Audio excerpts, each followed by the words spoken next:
let's go for hacking. I've never made a good hacking game as far as I can think.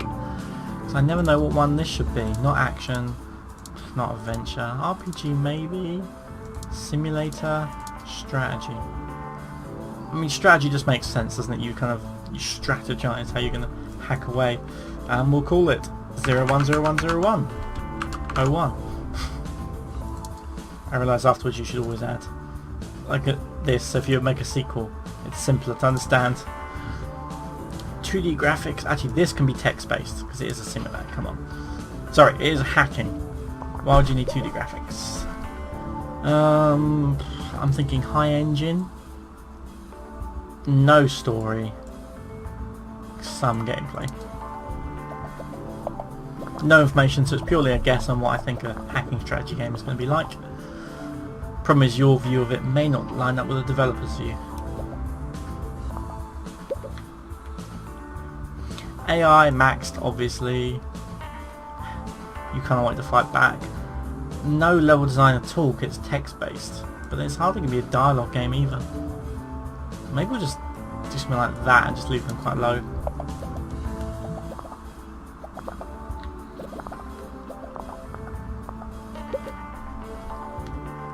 See, this is an example here. World design for hacking strategy. I mean, what sort of world is it going to be? It's just text based. So graphics, obviously. Yeah, I suppose sound. It's just going to be more like music in the background. A bit like this game. It doesn't need voices, it just has the kind of a tech soundtrack. Right, so let the bugs be solved.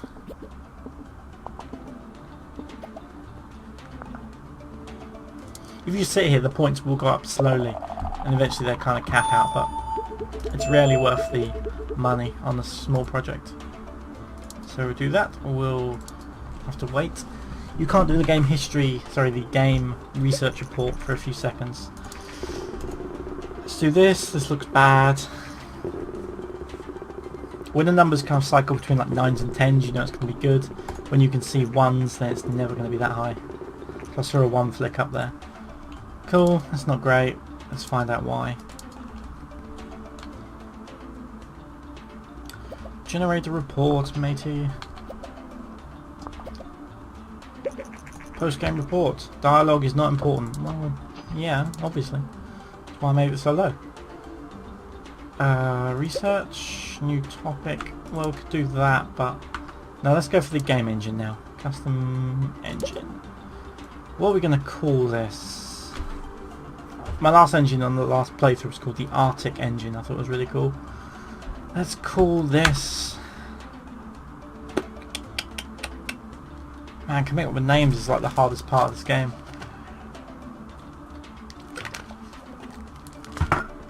Oh. Sorry, you're just sitting here watching me stare at an empty box. Go completely blank when I'm coming up with names. Playing like MMOs and you're trying to make a character name is just the worst thing ever. It's like making an account name for a forum or something. Completely blank. Oh, let's go with what sounds cool. It's not like it's online, no one's else going to see it. Orb engine. I don't know. Orb engine V01 1.0. That'll do. Add everything to it. See, this is the problem now. If you add all this engine is going to cost me half of all my money, and it's kind of brutal. But we'll do it because hopefully it will pay off. It's really difficult to say whether engines pay off ever, but well, we'll go for it.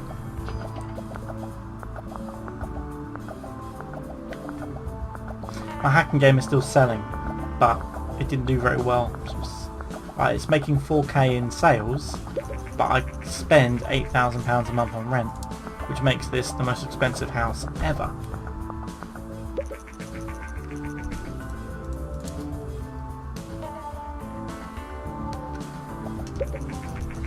I mean, who is £8,000? Well, I'm not saying who, but for a cheap game developer living in his basement should not be spending £8,000 a month.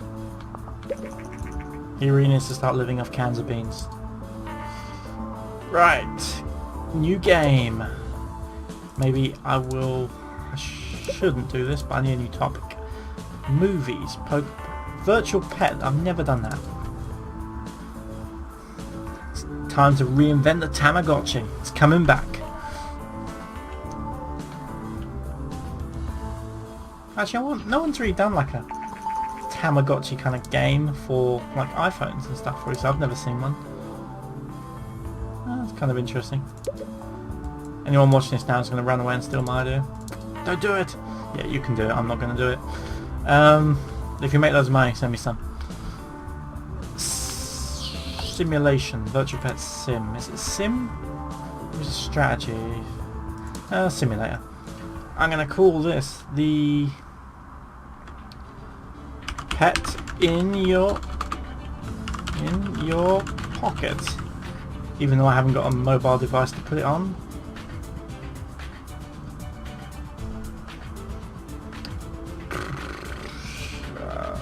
Right, well, simulation works really well on PC. So even in my head I wouldn't want it on PC. I'm going to change this. It's going to be called VDog for Virtual Dog, obviously. 01. That looks a bit silly. VDog 1. Okay. Game engine, the Orb engine. Pick genre. I already did this. Simulation. VDog 1. Yeah. We're going to go for 2D graphics version 2. Even though it cost me a fortune, and I have no idea how.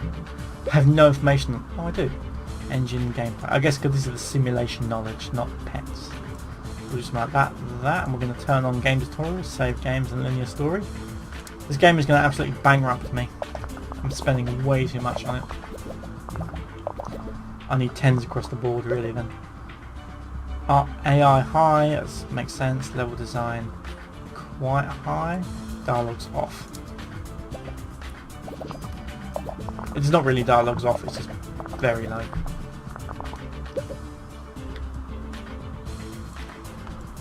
Right, making it mono sound, it's going to bankrupt even more. Do that. And what I'll do is I will sit on this game for a few seconds to let a few extra points build up, make sure all the bugs are done, etc, etc. Because I really need this to be a success. I just spent hundreds of thousands on it. Which is not a very indie game to spend 100,000. Yeah. New research target audience. Yeah, that'd be very useful. Any more points? No. Target audience would have been great there because I could have targeted towards younger gen. But to do that, I need a new game engine. Which means I did horrible timing on my engine. Come on. I need 9s and 10s. Yeah! Come on, this looks like a 10. Oh, nowhere near. Yeah. Oh, come on. It's okay. Yeah, okay, that's not bad. That should be pretty well received. Let's generate a game report so we know about future virtual sims. 47k sales in one day, that's very nice.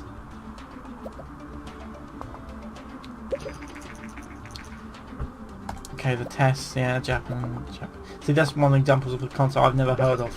So, it may have come out and just not made it to the UK. Or maybe it never came out and this game made it up. Virtual Pet and Sim is a great combo, dialogues are not important. So yeah, that makes sense. I knew most of that. So I'm going to just do a few... I'm going to do a game contract just to mix it up. Not actually good enough for some of these. I'm going to run out of time. That was close. Brilliant. So can I research target audience? Costs a lot of money. Let's research post-apocalyptia.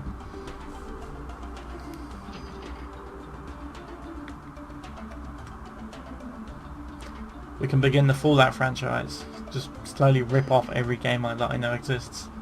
It's pretty much how I play this game. Brilliant. Venner has confirmed the recent rumours about a new game console, the Master V. That's a weird looking console. It's cool though, I like it. Oh, it's like the tape, almost like a tape just goes in there. Or a cartridge, I imagine. Brilliant, that's cool. Right, so I'm going to do a game for the NES, because I like the NES.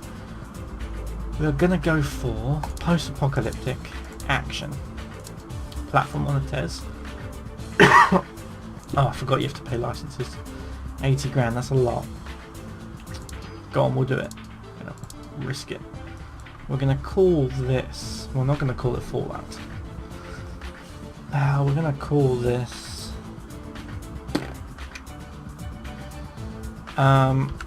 Atom Child 1. 2D graphics V2. Once again, these games are costing me more than they should. Okay, so gameplay, engine maxed, gameplay a little less, stories none. So we can cut linear story out because we're not going to spend much on that. And we'll run with the rest.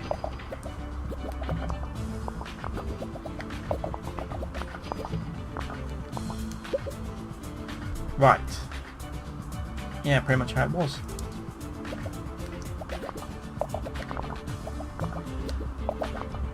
I should have called it Child of the Atom. That would have been cooler. Right. Sound. World design. Yeah, okay. Not going to change anything. This is easy.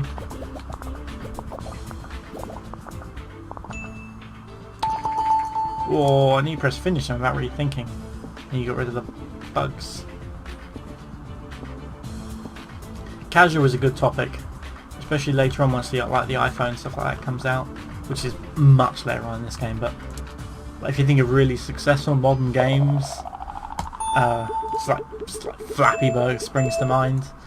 Like really successful, just kind of casual game you can just sit down and play. Right, I just made a game, didn't I? Why can't I research it? Oh, because I have to wait for the review. Oh, I saw a 1 there, so it's going to be somewhere in the middle. That's pretty good.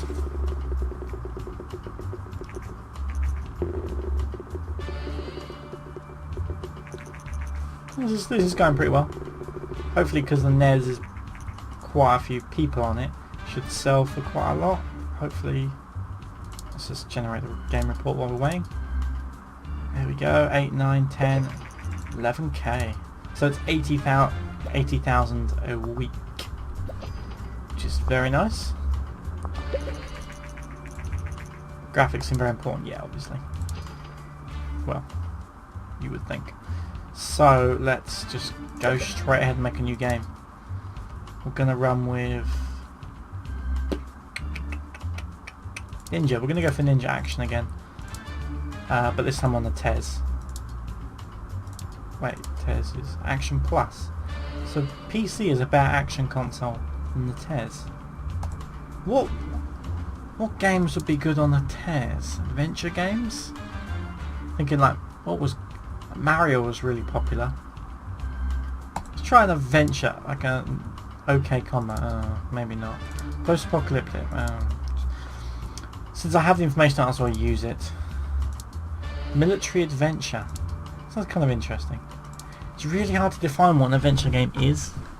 Because like, what is an adventure game? It's not a platform game, kind of. It kind of is. But then platform is its own thing. Usually action and adventure are tied together. You get an action adventure game. Which you later on you can get dual categories and then you just always tie those two together. Or I always do. Well, I'll tell you what, we're going to go for Ninja Action on the TES anyway, you know. Because why not? And we're going to run with... What did we call the last game? Oh, Shoryuken. No, we're going to do something different. This is going to be...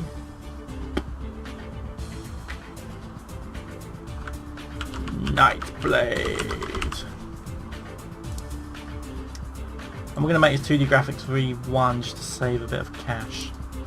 Don't think we need to run with V2. Engine, gameplay, story. Wow, everything was done there for me.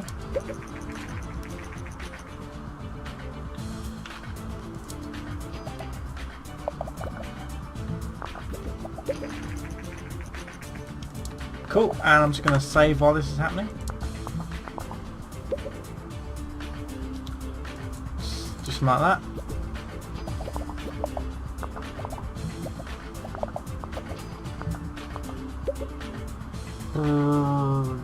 Yes. Wow. How are all these games identical? I suppose I did action before, and that generally ties the two together.